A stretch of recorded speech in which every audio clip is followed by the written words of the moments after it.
Leo! Hazel paddled towards him. Isn't this place amazing?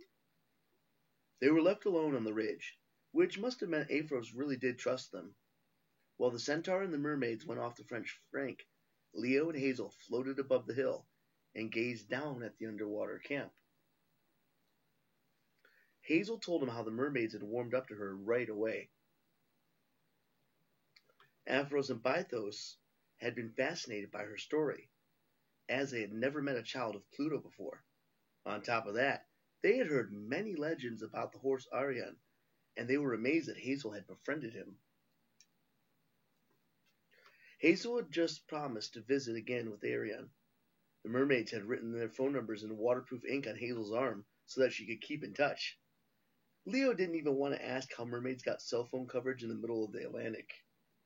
As Hazel talked, her hair floated around her face in a cloud, like brown earth and gold dust in a miner's pan.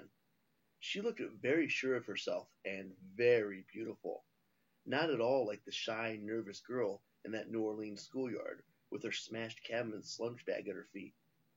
We didn't get to talk, Leo said. He was reluctant to bring up the subject, but he knew this might be the only chance to be alone. I meant about Sammy? Her smile faded. I know. I just need some time to let it sink in. It's strange to think that you and he... She didn't need to finish the thought. Leo knew exactly how strange it was. I'm not sure I can explain to Frank, she added, about you and me holding hands. She wouldn't meet Leo's eyes. Down in the valley, the Cyclops work crew cheered as the temple roof was set in place. I talked to him, Leo said.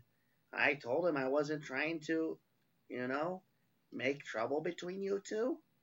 Oh, good. Did she sound disappointed?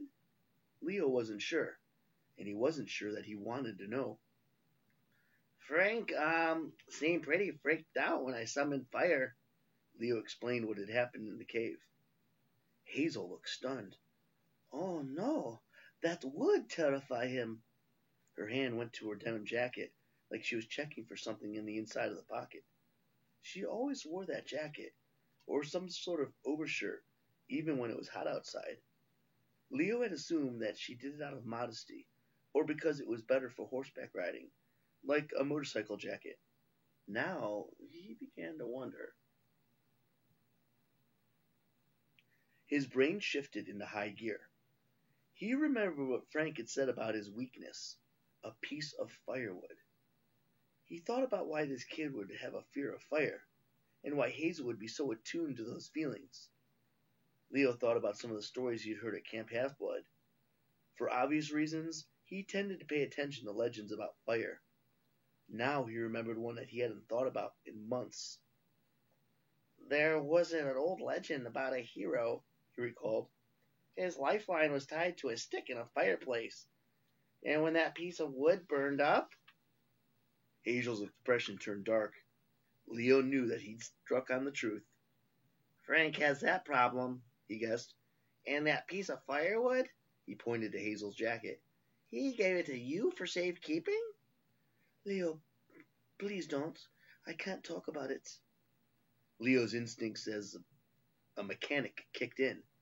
He started thinking about the properties of wood and the corrosiveness of salt water. Is the firewood okay in the ocean like this? Does the layer of air around you protect it? It's fine, Hazel said. The wood didn't even get wet. Besides, it's wrapped up in several layers of cloth and plastic and... She bit her lip in frustration. And I'm not supposed to talk about it.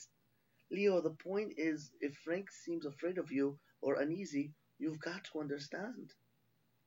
Leo was glad that he was floating, because he probably would have been too dizzy to stand. He imagined being in Frank's position, his life so fragile, it could literally burn up at any time. He imagined how much trust it would take to give his lifeline, his entire fate, to another person. Frank had chosen Hazel, obviously. So when he had seen Leo, a guy who could summon fire at will, moving in on his girl, Leo shuddered. No wonder Frank didn't like him. And suddenly Frank's ability to turn into a bunch of different animals didn't seem so awesome. Not if it came with a big catch like that.